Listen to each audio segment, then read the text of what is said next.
लेकिन जो परिस्थिति है इसको भी बदलने की जरूरत है। आज सिर्फ वर्चस्व की लड़ाई में एक परिवार का एक नौजवान बेटा जो अपने माँ बाप का बोझ अपने कंधे पर लेने वाला था, वो अब इस दुनिया में नहीं रहा। सिर्फ वर्चस्व की लड़ाई थी। गलतियां कम या ज्यादा हुई तो दोनों तरफ से है। गुड मॉर्निंग साथियों, सभी को गुड मॉर्निंग। कैसे हैं सब लोग? सतीश, रणधीर, उत्तम, लखबीर कुमार, पिंटू चौधरी। एक चीजों के लिए मैं आप सभी से क्षमा चाहूंगा कि अभी कोचिंग जगत में जो घटनाएं हुई इसमें हम सब जिम्मेदार हैं, क्योंकि अगर कोचिंग जगत में कोई भी घटनाएं हुई हैं और घटनाएं ऐसी जो कोई अगर निंदा कर रहा है तो उनके शब्द कम पड़ जाए, इसके लिए हम सभी शिक्षक समाज का जो एक चेहरा था वो धूमिल हुआ है। ये किसी के हित में सही तो नहीं हुआ, चाहे जो भी हुआ। साथियों, मैं आपसे फिर से आग्रह करूंगा कि अब जितनी भी चीजें हो गई वो चीजें अब मामला कोर्ट की होगी,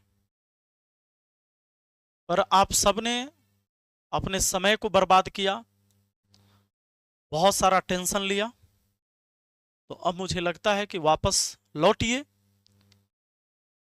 लगिए फिर से। थोड़ा सा समय लगेगा आपको सेट होने में, अपनी पढ़ाई को फिर से शुरू करने में। बातें दिमाग से एकाएक खत्म नहीं होती है, लेकिन जो परिस्थिति है इसको भी बदलने की जरूरत है। आज सिर्फ वर्चस्व की लड़ाई में एक परिवार का एक नौजवान बेटा जो अपने माँ बाप का बोझ अपने कंधे पर लेने वाला था, वो अब इस दुनिया में नहीं रहा। सिर्फ वर्चस्व की लड़ाई थी। गलतियां कम या ज्यादा हुई तो दोनों तरफ से है, पर क्षति एक तरफ का बड़ा हो गया। वो क्षति, कोचिंग तो दोबारा आप स्टार्ट कर सकते हो कोई भी व्यक्ति, पर जब किसी की जान चली जाए उसे हम दोबारा वापस नहीं ला सकते हैं। मैं एक शिक्षक होने के नाते मैं भी अपने कर्तव्य को निभाया। इसमें भी ना जाने कितनी वो सारी चीजें मुझे सुनना पड़ा, सहना पड़ा। मैं अपने साथ साथ, आप यूं कहिए, अपने पूरे परिवार को भी परेशानी में डाला। सिर्फ वर्चस्व की लड़ाई। कभी आपने कुछ ऐसे बयान दे दिया सामने वाले के लिए, कभी उसने आपके खिलाफ बयान दे दिया। ज्ञान बिंदु कोचिंग सेंटर और खान जीएस रिसर्च सेंटर, ये दोनों के साथ बयानों की लड़ाई तो छात्रों के बीच आम था। आपने लगातार सुना भी होगा, आप एग्री करेंगे मेरे इन बातों से। पर ये बयान, पोस्टर, बैनर, मारपीट, गोली, फिर झूठ, एफआईआर, रोशनानंद सर की अरेस्टिंग झूठी एफआईआर में, उसके बाद उनके भाई का संदिग्ध हालत में मौत, यह है जांच का विषय। कानून जो दोषी होगा उसको सजा देगी। हम लोग कानून और न्यायालय पर भरोसा रखते हैं किसी के साथ। पर जितनी भी चीजें हो गई, कहीं ना कहीं शिक्षा जगत को कलंकित कर दिया। अगर ये चीजें पहले से इतने वर्चस्व को रोका गया होता तो ये चीजें नहीं होता। तो हम सब, आप सब जिम्मेदार हैं, छात्र शिक्षक सब जिम्मेदार हैं। इसलिए मैं कहता हूं, हमारे गुरुजी भी कहते थे, जिन्होंने मुझे पढ़ाया, आर एस राठौर सर, एक टाइम बिहार के सबसे मशहूर गणित के शिक्षक हुआ करते थे। वो कहते थे कि तुम्हें भगवान ने आंख दिया है, वो तुझे देखने के लिए, तुझे कान दिया है पर्सनल, तुझे सुनने के लिए। अगर ईश्वर की मानसा यह होती कि कोई देख के तुझे बोल दे और वही तुम मान लो, कोई सुनकर तुझे सुना दे और तुम वही मान लो, ईश्वर की यह मानसा होती तो तुझे पर्सनल आंख नहीं देते, पर्सनल तुझे कान नहीं देते। इसलिए अपने कान को खोलो, अपने आंखों को खोलो और सही से देखो। आज शिक्षा जगत में जो भ्रामक खबरें फैलाई जा रही हैं, यह आज तो मैंने केजीएस की बात करी, खान जीएस रिसर्च सेंटर की बात करी कि फर्जी वो सारे चीजें बनाए गए कि इसको फर्जी इनकम टैक्स ऑफिसर बना दिया गया, इसको फर्जी आरओ रेवेन्यू ऑफिसर बना दिया, इसको फर्जी एयरफोर्स बना, ये सब फर्जी है ना, सब फर्जी बन गए। तो इसलिए मुझे याद आया कि मेरे गुरुदेव ने जो कहा था कि अपनी आंखों को खोलो, अपने कान को खोलो, ईश्वर ने तुझे अलग से दिया है। उसकी मानसा होती कि तुम किसी के द्वारा सुने गए बात को ही मान लो, किसी के द्वारा देखे गए बात को ही तुम देख लो, तो भाई में अकेले एगो के दे देता, बाकी भाई सब ऐसे ही उसके वजह से ही सुनता और देखता। तो अपनी लॉजिक का इस्तेमाल करना जरूरी है। भ्रामक विज्ञापन, ये ऊपर से आप यूपीएससी के कोचिंग से ले लो, नीचे तक आता है। यह मुद्दे पर जिस पर मैं बात कर रहा हूं अभी, ये भ्रामक ऐड की, भ्रामक प्रचार की और एकदम फर्जीवाड़ा की, इस पर तो बहुत सारे शिक्षक बोलने से बच रहे हैं, क्योंकि बहुत सारे लोगों ने ये किया है और इस पर वो बोलने से बचते हैं। वो सोचते हैं कि भाई कहीं मैं इसमें पढ़ूंगा तो मेरे ऊपर भी हो जाएगा, हो सकता है। साथियों, मेरा जो कर्तव्य बनता था कि मैं आपकी आंखों को खोलो। क्या आपको ऐसा नहीं लगता कि मैं यहां 10 लड़कों को आज बुलाकर वर्दी पहनाकर कह दूं कि पिछला बैच जो मैंने दिया था उसमें ये 10 लड़का बिहार पुलिस बना था, तो तुम लोग आ जाओ, तो क्या आप मोटिवेट नहीं होते इससे? मैं अगर सबकी कहानी बारी बारी सुना दूं, ये बहुत गरीब है, ये है, ये वो है, इसके पिताजी ठेला चलाते थे, लेकिन ये मेरे यहाँ 5 महीना पढ़ा, मैंने इसको दरोगा बना दिया, आप मोटिवेट नहीं होते इससे? शिक्षक समाज का आईना है। शिक्षक को स्टूडेंट देवता की तरह मानता भी है। आज भी शिक्षक को जितना सम्मान दिया जाता है, इतना सम्मान किसी और पद पर, किसी और पद के लिए निकलता भी नहीं किसी से। लेकिन हम सभी शिक्षकों ने इसे कलंकित किया है। मैं पूरे शिक्षक समाज के तरफ से भी माफी मांगता हूं। हम आपके इमोशन के साथ आपकी गरीबी को बताकर बेचना, ये कहीं शोभा हमें नहीं देता है। मेरा कहना यह है कि अगर मैंने 10 छात्र को बिहार पुलिस बना दिया किसी बैच में पढ़ाकर, मैं कभी इस तरह की भ्रामक ऐड करने की कोशिश भी नहीं किया। अगर 10 छात्र हमारे पास होते हैं, 10 छात्र हमारे पास हुए और मैंने 1000 छात्र को पढ़ाया होगा, तो 990 फेल भी हुआ है, 990 फेल भी है। अगर 1000 छात्र में से 10 छात्र पास हुए तो 990 फेल है। मेरे पढ़ाने से अगर ये पास है तो मैंने ही पढ़ाया इसको कि वो फेल हो गया, तो मैंने इनको कैसे पढ़ाया, इनको कैसे पढ़ाया? एक बैच में ही पढ़ाया सबको, तो 990 फेल और 10 पास क्यों हुए? क्या यह दर्शाता है कि मेरी शिक्षा में क्वालिटी थी? मैं रिजल्ट दे सकता हूं, अगर मेरे बस में होता तो सिर्फ मैं 10 को क्यों देता? मैं तो चाहता ये 990 भी हो जाता। ये जो रिजल्ट आती है, ये जो आप पास होते हैं, ये आप मेहनत से होते हैं। रिजल्ट देने वाला कोई संस्थान या कोई टीचर कभी नहीं हो सकता। कोई भी संस्थान और कोई भी टीचर का सिर्फ और सिर्फ जो है अपने तरफ से वो बेहतर शिक्षा दे सकता है, रिजल्ट देने वाला वो नहीं होता है। आप अधिकारी बना लो, ऑफिसर बना लो, आप कहते कोई मैंने बना दिया, आप नहीं बना सकते। ये 10 छात्र ऐसे छात्र थे, वो आपके यहां ना पढ़ के किसी और के यहां पढ़ते, इनके पास इतनी योग्यता थी, वो निकल जाते। वो अपने घर पे बैठ के भी पढ़ता तो हो जाता, हम सिर्फ आपको मदद करते हैं पढ़ने में, हम रिजल्ट देने के लिए पैदा हुए ही नहीं हैं। इसलिए मैं इस पूरे भारतवर्ष के छात्र को हाथ जोड़कर कहता हूं कि आप आज से कम इस घटना से यह सीख लीजिए कि बुलेट बटाएगा, थार बटाएगा, पैसे बटाएंगे, आईफोन बटाएंगे और बताया जाएगा कि यह रिजल्ट मैंने दिया है। आप यकीन मत करो। आप किसी के पास जाओ, शिक्षा के लिए जाओ कि मुझे आपसे शिक्षा लेना है। आप गणित के टीचर हैं, मैं आपसे गणित पढ़ना चाहूंगा। आप अच्छे जीएस के टीचर हैं, मैं आपसे अच्छा से जीएस को पढ़ना चाहूंगा। इंग्लिश के टीचर आपसे मैं इंग्लिश पढ़ना चाहूंगा। आप रिजल्ट देने वाले नहीं हैं। रिजल्ट होना ना होना मेरी मेहनत और मेरे किस्मत के ऊपर निर्भर करेगा।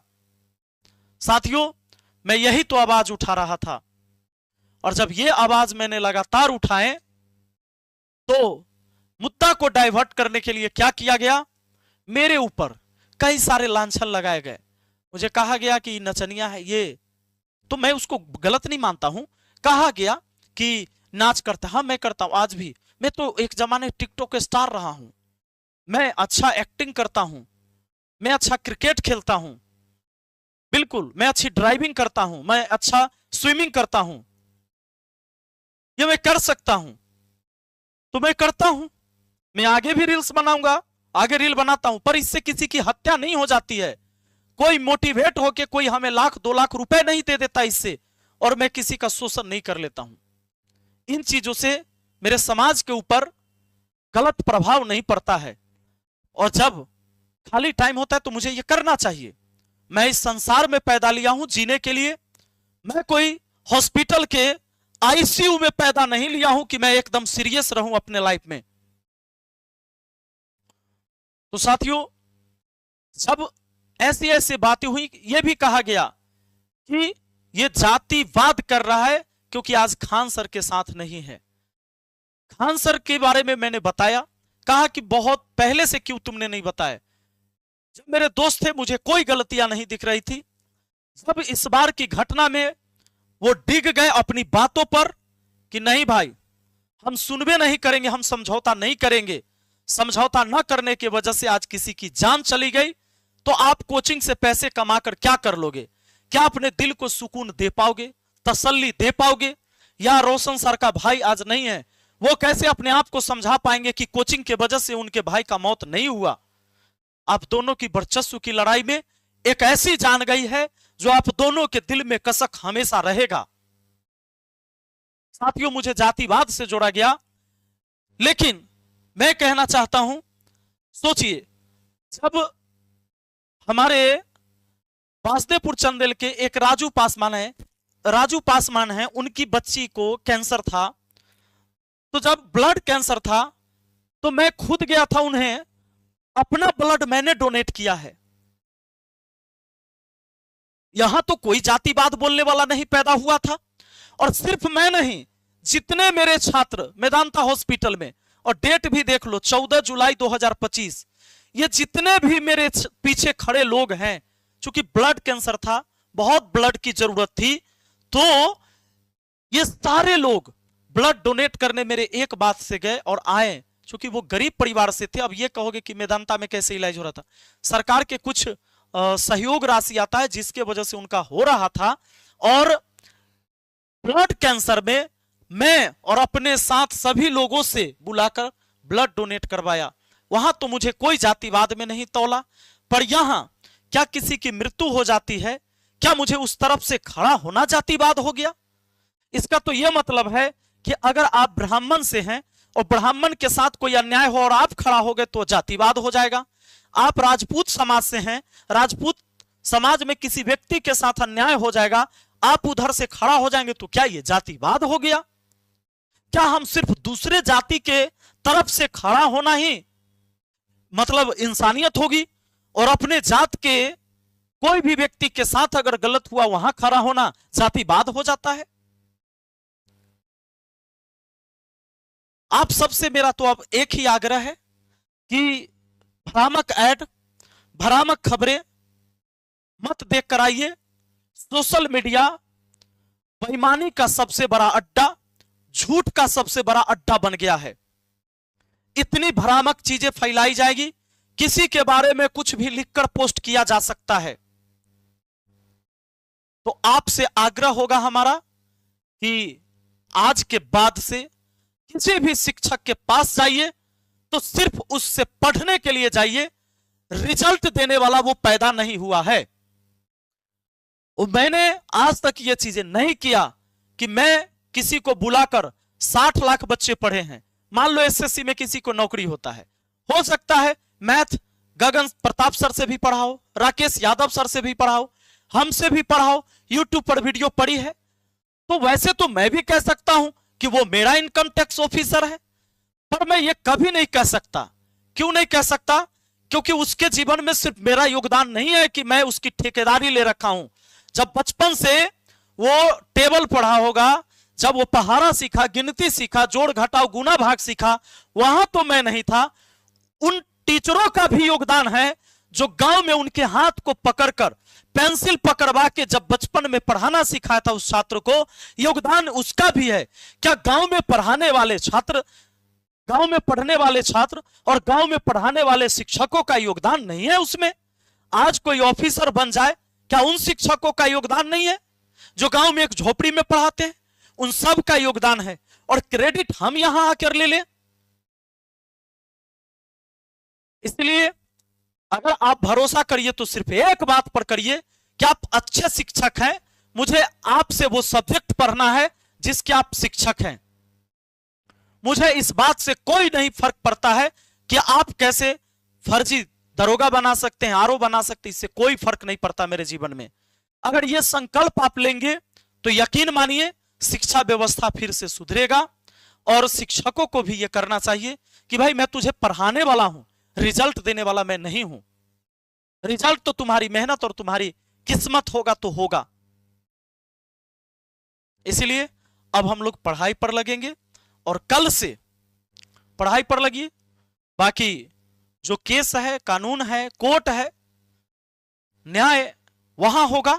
हम लोग जज नहीं है कि किसी को यह कह दे कि यही गलत है और वो गलत नहीं है। पर जितनी घटनाएं हुई, गलतियां दोनों तरफ से हुई, कम या ज्यादा, पर उसका सबसे बड़ा नुकसान रोशन आनंद सर को भुगतना पड़ा अपने भाई के रूप में, जिसे हम कभी भी लौटा नहीं सकते हैं।